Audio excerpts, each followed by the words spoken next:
네, 이번 영상은 이제 두 번째 챕터 경계 조건 하의 양자 입자입니다.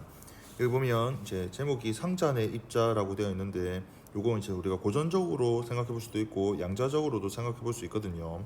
이 왼쪽 그림을 보면 이제 벽과 벽 사이의 거리가 L만큼 떨어져 있습니다. 그리고 이 벽으로는 안으로는 이제 투과할 수 없는 이제 아주 두꺼운 벽, 튼튼한 벽이라고 생각하면 되고 그 벽 내에서 이렇게 X축 방향으로 질량이 m인 물체가 이렇게 속도 u를 가지고 진행하고 있습니다. 그럼 진행하다가 이 벽과 충돌하겠죠. 이 충돌할 때는 탄성 충돌을 한다라고 가정해 봅시다. 그러면 탄성 충돌하니까 운동 에너지 보존되고 운동량의 크기도 보존됩니다. 크기와 에너지, 운동량과 에너지 모두 보존되죠. 근데 이 상황을 고전역학에서 분석해 보면 운동량과 요 에너지 모두 그 어떤 값도 가질 수 있어요. 그러니까 가장 중요한 특징으로는 0도 가능하죠. 운동량 0과 에너지 0 가능합니다. 말 그대로 속도가 0인 상황도 있을 수 있으니까. 그리고 0부터 예를 들어서 최대값이라고 하면 0과 최대값 사이의 모든 실수를, 즉 연속적인 값을 다 가질 수가 있는 게 바로 고전역학이에요. 근데 이 똑같은 상황을 양자적으로 접근하면 다르고, 이러한 경계 조건이라고 하는데 두 벽 사이에 갇혀 있다라는 조건에 맞는 파동함수를 찾아야 합니다. 여기서 파동함수를 찾는다라고 하는 이게 바로 아까 이전 영상에서 말했던 미시 세계에서 입자가 어떻게 존재하는지에 대한 그 만족하는 그 함수를 이제 찾아야 되는데, 파동함수의 제곱이 바로 그 확률을 나타낸다 그랬죠. 그러면 먼저 그 확률에 대해서 한번 살펴봐야 되는데, 미안합니다. 상자 밖에서 입자를 발견할 확률은 0이에요. 왜냐하면 이 벽은 투과할 수 없다라고 가정했기 때문에. 그래서 이걸 이제 그 에너지로 나타내면 그 x축상으로 입자의 위치는 이제 x축으로 나타내는데, 벽이 x가 0인 지점과 x가 l인 지점에 두 벽이 세워져 있고 그 두 벽의 포텐셜 에너지가 무한대라고 나타낼 수 있습니다.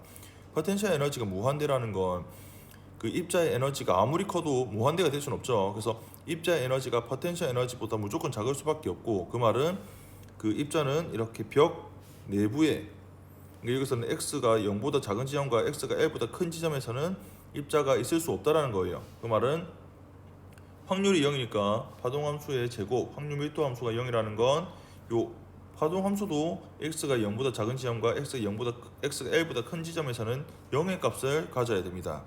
맞죠? 파동함수 그리자면 요 부분과 이렇게 이 부분과 0보다 큰 부분의 파동함수는 0이어야 한다. 여기도 0, 여기도 0이어야 된다는 거죠. 그리고 파동함수는 공간에서 연속 함수가 되어줘야 돼요. 그러니까 이게 서로 끊어지면 안 된다는 거죠. 왜냐면 예를 들어서 파동함수가 이렇게 x축이 돼서 이렇게 되고 만약에 끊어져서 이렇게 된다라고 할 것 같으면, 이걸 제곱하게 되면 이러한 그 끊어진 연속적이지 않은 곳에서 확률이 두 개의 값이 되지 않습니까? 그러면 똑같은 지점에 입자가 있을 확률이 다르다는 것 자체가 물리적으로 말이 안 되는 상황이기 때문에 파동함수는 연속함수가 되어야 돼요. 연속함수가 되려면 x가 0인 지점에서 바로 0 미만일 때 파동함수가 0이니까 파동함수 x가 0일 때도 0이 돼야 되고, 마찬가지로 파동함수 x가 l일 때도 그 파동함수는 0이 되어야 합니다. 그러니까 이 두 가지의 경계 조건이 만족해야 된다. 그리고 이제 간단하게 하기 위해서 0과 L 사이에, 즉 벽과 벽 사이에 이 안에서는 이 계열 포텐셜 에너지는 0이라고 한번 생각해 봅시다. 그러면 이때 이 총 에너지는 입자의 운동 에너지와 같죠. 포텐셜 에너지는 0이니까. 그러면 이 입자는 상자 안에만 갇혀 있게 돼요. 이렇게 이 조건을 만족하는 파동함수의 형태가 바로 부사의 x는 a 사인 람다분의 2파이 x가 됩니다. 이때 람다는 입자와 관련된 드브로이 파장이 돼요. 왜 이렇게 사인 형태 이렇게 파동함수가 됩니까? 라고 생각할 수 있는데, 이건 사실 슈레딩거 방정식을 유도해서, 그러니까 슈레딩거 방정식을 통해서 풀 수 있는데, 이건 다음 영상에서 배울 거거든요. 그래서 일단은 이렇게 무한한 깊이의 그 벽이 L 내에 이렇게 갇혀 있는 파동함수 같은 경우는 이렇게 만들어진다라는 것만 일단 알고 넘어가도록 합시다. 그럼 여기서 x에 0 넣어보면 바로 값이 0이 되죠. 그 말은 x가 0일 때 파동함수 0이라는 경계 조건은 이 파동함수가 만족한다라는 거고, 근데 경계 조건이 하나 더 있습니다. 바로 x가 l일 때도 0 되어야 돼요. x가 l일 때 0 되는 거 넣어보면 x에 0, l을 넣으면 a 곱하기 사인 람다분의 2파이 l이 되는데 이게 0 되려면 a는 지금 0이 아니거든요. 그러면 사인 내 a는 람다분의 2파이 l이 n파이가 되어줘야 되고, 그거 파이 소거해서 람다로 정리하면 람다는 n분의 2l이 되어야 한다는 거예요. 여기서 이 n은 1, 2, 3 이런 식으로 자연수가 됩니다. 그 말은 람다가 가질 수 있는 값이 2l 또는 2분의 2l 또는 3분의 2l 이런 식으로 해서 특정한 값만 가질 수 있기 때문에 바로 파장이 양자화되어 있다, 즉 불연속적인 값만 가질 수 있다라는 의미를 갖는다는 거죠. 그러면 이 람다를 여기다 다시 대입하게 되면 이제 파동함수는 여기에 람다를 n분의 2파이에 넣은 거죠. 그러면 여기에 이제 2가 소거되고 정리하면 a 곱하기 사인 l분의 n파이 x가 돼요. 그러면 여기에 x에는 0 넣어도 되고 0 넣어도 0이 되고 l 넣어도 0이 되는 바로 경계 조건을 만족하게 됩니다. 그리고 요 a는 아직 상수로서 구하지 못했는데 이 상수를 구할 수 있는 방법은 바로 파동함수의 조건 중에 하나인 규격화 조건을 이용해서 풀 수 있죠. 규격화 조건이란 앞에서 정했지만 인테그랄 x에 대한 전 구간에서 파동함수의 제곱인 확률 밀도함수를 x에 대해서 적분하면 그 값이 1이 되어야 한다는 게 바로 규격화 조건입니다. 이 규격화 조건을 이용해서 한번 풀어보세요. 풀어보면 a는 루트 l분의 2가 나와요. 그래서 그거 대입하면 그 벽의 너비가 l인 무한히 높은 벽 내에 갇혀있는 입자가 가질 수 있는 파동함수는 요렇게 가능하다. 이거 다시 암기하는 게 여러분들 공부하는 데 좀 도움이 될 겁니다. 이거 보면 파장이 양자화되어 있다라는 것, 그리고 파동함수가 이러한 사인형만 가능하다는 걸 확인할 수 있습니다. 이거 이제 그림으로 나타내면 이렇게 이제 나타낼 수 있겠는데요. n이 1일 때 파동함수, 그리고 2일 때, 3일 때 이렇게 파동함수를 이렇게 사인형으로 나타낸다는 걸 확인할 수 있고, 당연하지만 n이 어떤 값이든 그 경계 조건에 따라서 0일 때 값이 0이고 바로 L일 때도 0값을 가져야 된다는 걸 확인할 수 있어요. 선생님 이거 0이면 여기 점을 찍어야 되는 거 아닙니까? 생각할 수 있는데 지금 여기서 파동함수를 그릴 것 같으면 여기 0을 찍는 게 맞아. 근데 여기서 이제 그려져 있는 건 물론 파동함수긴 하지만 여기서 Y축은 여기 그 Y축 요게 포텐셜 에너지 무한대라 써고 있잖아요. 그러니까 이게 에너지의 그 크기를 Y축에다 나타낸 거거든요. 그래서 뒤에 보면 나와 있지만 이 에너지의 크기가 n이 1인 것보다 2가 에너지가 더 크고 n이 2인 것보다 n이 3인 게 에너지가 더 크고 심지어 n이 1인 가장 낮은 에너지 상태도 이 에너지가 0보다 더 커요. 그래서 그러한 에너지의 크기를 나타내기 위해서 이렇게 그림을 나타내었다라고 생각하면 될 것 같고요. 이 파동함수 자체는 물리적 의미가 없다 그랬어요. 이게 제곱했을 때 확률 밀도가 물리적 의미가 있으니까 이걸 제곱하게 되면 당연히 음수는 존재하지 않고 전부 이렇게 양수로만 나타나는 걸 확인할 수 있습니다. 그러면 이렇게 1차원 상자에 갇힌 입자의 허용 상태에서에 대한 확률 밀도를 보면 n이 1인 상태는 확률 밀도 함수가 이렇게 그려지는 거 볼 때 이 벽의 한 가운데인 2분의 L 지점에서 입자가 있을 확률이 가장 높다라는 걸 알 수 있고 양 끝에 있을 확률은 0으로 수렴한다는 걸 알 수 있어요. 근데 신기한 게 n이 2인 상태를 보면 입자가 있을 확률이 분포가 달라지는데 바로 4분의 L 지점과 4분의 3L 지점에서 그 입자가 있을 확률이 가장 높고 2분의 L인 지점에서의 그 확률은 제로라는 걸 확인할 수 있습니다. 이게 거시적으로 접근하면 이거 이해할 수가 없어요. 거시적으로는 입자가 오른쪽 왼쪽 계속 탄성 충돌하면서 일정한 에너지를 가지면서 왔다 갔다 하는 그 확률 분포를 나타내는 건데, 그러려면 가운데 있을 확률이 제로일 수가 없잖아. 근데 이게 양자역학적으로는 n이 2인 상태에서는 가운데 있을 확률이 아예 없다라는 것도 확인할 수 있습니다. 그리고 n, 2, 3, 4 이렇게 크면 클수록 확률 밀도가 최대가 되는 값이 점점 많아지게 되는데, 나중에 이게 예를 들어서 n이 만이다 라고 같으면 여기 확률 밀도 함수의 이 봉우리의 개수가 10,000개가 돼야 돼요. 물론 제가 지금 10,000개 다 그릴 수는 없죠. 이런 식으로 해서 훨씬 더 촘촘하게 이렇게 그려줘야 되는데, 그 말은 입자가 있을 확률은 어느 구간이든 그 값이 근사적으로 다 같다는 거예요. 그러니까 n이 커지면 커질수록 어떻게 된다? 바로 거시적인 상황과 이제 거시 세계를 설명하는 게 됩니다. 그래서 이거를 나중에 배우겠지만 이거 우리는 대응 원리라고 이야기해요. 그러니까 n이 되게 작은 1, 2, 3 이런 작은 숫자일 때는 양자역학에 대한 식인데 n이 충분히 커지면 그건 거시 세계를 설명하기도 한다라는 것. 다음에 또 다시 한번 보기로 하고요.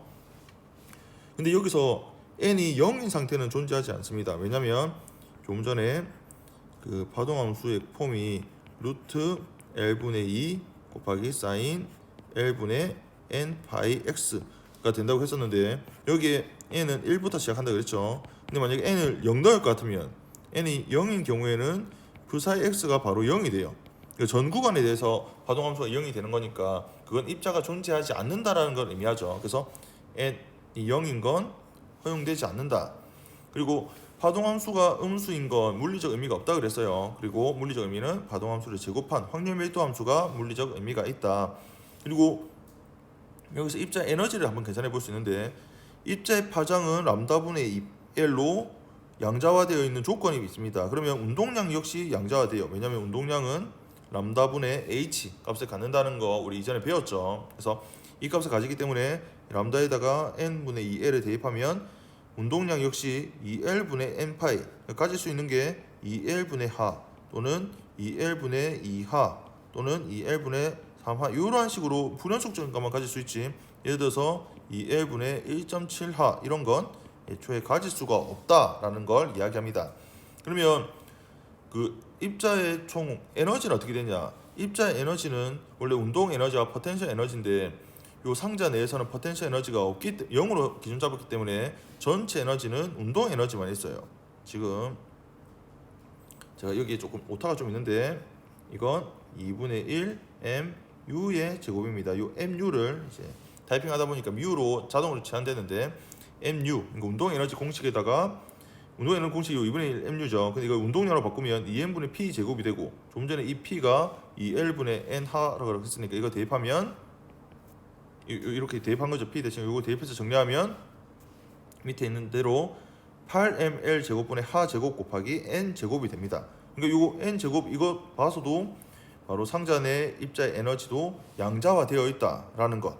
그리고 가장 낮은 상태, 에너지가 가장 작은 상태가 n이 1인 상태인데, 1인 상태가 바로 8ml분의 하 제곱이죠. 물론 요 하 제곱할 때 요 플랑크 상수가 워낙 작긴 합니다. 숫자가 워낙 작은데 그걸 제곱하니까 바닥 상태 에너지는 워낙 작은 값을 아주 작은 값을 갖는다는 걸 예상할 수 있어요. 하지만 아무리 작다고 해도 0보다는 크죠. 그러니까 이게 0보다 크다라는 건 에너지가 0도 가능하다라는 고전력 효과는 분명히 모순된다라는 걸 확인할 수 있어요. 그리고 그 양자에서는 이렇게 에너지가 가장 낮은 상태를 바닥 상태, 그라운드 스테이트라고 이야기를 하죠. 그리고 나머지 상태를 다 들뜬 상태라고 하고, 들뜬 상태는 n이 2인 상태부터 시작되는데, n이 2일 때는 바닥 상태보다 에너지가 더 4배 더 크죠. 왜냐면 에너지의 제곱에 비례하니까. 그리고 두 번째 들뜬 n이 3일 때는 바닥 상태 에너지보다 9배 더 크고, n이 4일 때는 바닥 상태보다 에너지가 16배 더 커지니까 에너지 준위와 에너지 준위 사이의 이 간격이 n이 크면 클수록 이렇게 더 멀어진다라는 걸 확인할 수 있습니다. 요거 관련된 예제 문제를 한번 풀어보도록 하죠. 만약에 0.2 나노미터 떨어져 있는 투과할 수 없는 두 벽 사이에 전자가 갇혀 있다라고 한번 가정해 봅시다. 요걸 이런 식으로 한번 생각해 볼 수도 있는데, 도체가 있고 이 도체의 길이가 0.2 나노미터인 거예요. 그러니까 뭐 정말 머리카락 두께보다도 매우 얇은 그 안에 전자가 갇혀 있다. 갇혀 있다라는 건 이 외부가 뭐 공기도 될 수 있고, 어쨌든 부도체로 이렇게 주위가 둘러싸져 있으면 전자는 이 안에 갇혀 있다라고 볼 수 있죠. 그러면 이때 이 갇혀 있는 이 전자의 에너지는 양자화되어 온다는 이야기입니다. 그리고 우리가 무한 우물에 갇힌 에너지의 양자화된 에너지는 요 공식이라는 걸 이미 알고 있고, 그럼 여기서 그 질량 대신에 전자 질량 넣고 여기 벽의 길이는 0.2L을 넣는 거죠. 이렇게 넣어서 대입하면 n이 1일 때는 전자가 가질 수 있는 가장 작은 에너지가 바로 9.42 전자볼트를 가질 수 있고, 첫 번째 들뜨게 되면 그 바닥 상태의 4배 곱하기 4를 하면 되죠. 곱하기 4를 하면 37.7 전자볼트. 그리고 두 번째로 들뜨게 되면 여기 곱하기 바닥 상태에서 곱하기 9를 한 84.8 전자볼트를 가질 수 있다라는 것. 즉 50 전자볼트라든지 60 전자볼트 이러한 것들은 이 상황에서는 전자가 가질 수 없는 에너지라는 겁니다. 이것도 가질 수가 없죠. 그러면 n이 1인 상태, 즉 바닥 상태일 때의 전자의 속력은 어떻게 되냐라고 하면, 전자의 속력은 이렇게 그 U로 나타내면 운동 에너지가 2분의 1 mu 제곱인데 여기 속력으로 정리하면 이렇게 루트 n분의 2k죠. 근데 여기서 두 벽 사이에 갇혀 있을 때 갇혀 있는 그 내부에서는 포텐셜 에너지가 지금 0이라고 가정하거든요. 무한 우물에서는. 그럴 것 같으면 여기서 운동 에너지가 총 입자의 전체 에너지가 되고 이때 구했던 9.42 전자볼트를 여기 대입해서 문제를 풀면 물론 여기서 줄로 차원으로 바꿔줘야 되겠죠. 바꿔주면 전자의 속력이 1.8 곱하기 10의 6승 미터 퍼 세컨드예요. 근데 이게 10의 6승이면 1초에 100만 미터니까 엄청 빠른데 사실 광속에 비하면 또 매우 느립니다. 그래서 광속에 대해서 매우 느리니까 우리가 운동 에너지 공식을 2분의 1 mu 제곱 쓸 수 있는 거죠. 만약에 이게 전자가 바닥 상태가 아니라 에너지가 꽤나 크다. 그래서 전자의 속력이 빛의 속도보다 물론 빠를 수는 없지만 빛의 속력과 비견할 정도로 되게 빨라진다라고 하면 그때는 운동 에너지를 이 공식을 써서는 안 되고 상대론적 운동량인 감마 빼기 1의 mc 제곱을 그때부터는 좀 계산해서 풀어줘야 됩니다. 물론 여기서는 빛의 속력보다 느리니까 2분의 1 mu 제곱이 넣어도 상관없어요. 이렇게 두 문제가 이제 그 미시적 입자에 대한 설명이고 이제 이걸 거시적인 입장에서 한번 양자 입자를 한번 고려해 보자라는 건데 질량이 0.5kg인 야구공이 있고 그다음에 그 야구공이 100m 떨어진 경기장 내에 이렇게 구석되어 있다. 그러니까 그 경기장 바깥으로는 이 야구공이 나갈 수가 없다라고 할 것 같으면 그때 야구공이 가질 수 있는 최소 속력이라는 건 이 야구공을 갖는 최소 에너지란 이야기죠. 에너지를 구해서 속력을 구하면 되겠죠. 그럼 여기서 그 에너지는 어떻게 양자가 됐냐면 바로 EML 제곱분의 하 제곱인데 여기 n에다가 1을 대입합니다. 근데 앞전 상황은 분명 다른 게 앞에서는 전자의 질량이었는데 여기서는 야구공의 질량이에요. 그러니까 훨씬 더 크죠. 그리고 앞에서는 0.2 나노미터라고 해서 우리가 눈으로 확인도 못하는 짧은 길인데 여기서는 100m니까 거시적인 길입니다. 그게 다 분모에 들어가 있어요. 심지어 100은 제곱이죠. 그러니까 이걸 보면 바닥 상태의 에너지가 매우 작을 거라는 걸 예상할 수 있는데 바로 계산해 보면 10의 마이너스 71승 줄입니다. 이거 그대로 최소 속력에 해당되는 이 전체 에너지를 이렇게 대입하게 되면 최소 속력은 약 6.6 곱하기 10의 마이너스 36승 미터 퍼 세컨드예요. 근데 10의 마이너스 36승 이 정도 되면 사실상 정지 상태라고 봐야 돼.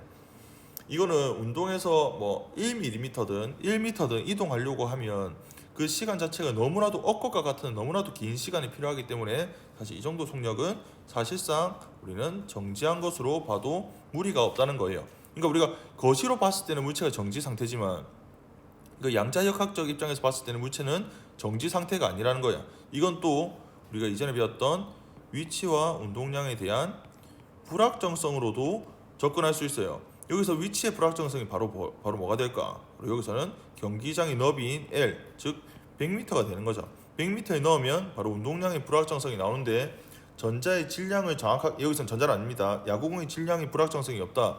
즉 질량을 정확하게 안다라고 할 것 같으면 얘는 m 델타 v가 되고 이 델타 v 그 속도의 불확정성을 보면 그 불확정성이 이 정도 차원의 값을 갖는다는 걸 확인할 수 있어요. 뭐 그렇게도 풀 수 있다라는 거. 그러니까 우리가 불확정성 배웠던 내용을 이렇게도 활용할 수 있습니다. 그러면 공이 예를 들어서 150m/s로 정말 빠르게 운동하는 경우 그때는 운동 에너지가 어떻게 되냐? 운동 에너지는 2분의 1 mu 제곱에 대입하면 5.6 곱하기 10의 3승이에요. 근데 요거는 우리가 거시 문제 같은데 이 상태가 되려면 야구공의 양자수가 어떻게 되어야 되냐? 즉 에너지가 8ml 제곱분의 하 제곱 n 제곱인데 요 값은 워낙 작다 그랬죠. 이 원체 작아. m과 l이 원체 크니까. 근데 이 에너지 자체가 그래도 우리가 거시에서 측정 가능한 꽤나 큰 숫자가 되려면 양자수가 정말 커야 된다는 걸 예상할 수 있습니다. 실제 계산해 보면 그 양자수가 10의 플러스 37승이에요. 그러니까 이거는 우리가 숫자로도 뭐 1십 100 천만 이렇게 1억 조 뭐 경 이렇게 해봤자 셀 수 없을 정도로 정말 큰 숫자의 양자수일 때 그런 양자수를 가져야 이러한 거시적인 값을 갖는다. 근데 우리가 주로 양자역학에서 다루는 n은 이런 뭐 10의 30몇 승 이런 거 다루지 않습니다. n이 1일 때, 2일 때, 3일 때 그러다 보니까 에너지가 워낙 작고 또 이제 양자화 되는 것도 우리가 좀 구분이 가능하다는 거죠. 네. 그러면 요거까지만 요 밑에 있는 요 두 줄까지만 보고 마무리하도록 하죠.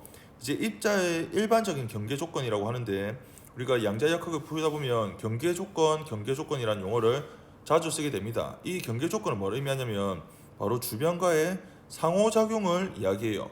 무한벽 같은 경우는 벽 내부 벽의 경계에서의 포텐셜 에너지가 무한대라는 그러한 상호작용. 그래서 벽 외부로는 벽과 벽 사이에서만 입자가 존재할 수 있다는 그러한 상호작용. 그게 바로 경계 조건이 되는 거고, 그때 그 경계 조건이 V 사이 0과 V 사이 L일 때 값이 0이 된다. 이런 거였죠. 근데 우리가 앞으로 배울 건 그건 좀 단순한 형태고, 그 조금 더 이제 형태 발전시키면 주변과의 상호작용은 곧 포텐셜 에너지가 0이 아니라는 걸 의미해. 그 위치에 따라서 포텐셜 에너지가 있다. 즉 다른 개와의 다른 그 입자와 다른 것과의 서로 간에 그 구속이 되어 있다는 이야기죠. 상호작용을 받는다. 그러니까 힘을 받는다는 거고, 그 말은 이러한 경계 조건, 즉 상호작용 포텐셜 에너지가 있다라는 건 바로 경계 조건이 있다라는 걸 의미한다는 거예요. 그러니까 뭐 원자로 봐도 원자 안에 구속되어 있는 전자가 있을 수 있는, 원자로부터 전기적 인력으로 인해서 상호작용을 받죠. 그러면 전자가 있을 수 있는 위치 또는 전자가 가질 수 있는 그 에너지가 다 양자화된다는 이야기예요. 왜냐하면 이러한 상호작용으로 입자가 특정 공간에 제한되게 되거든.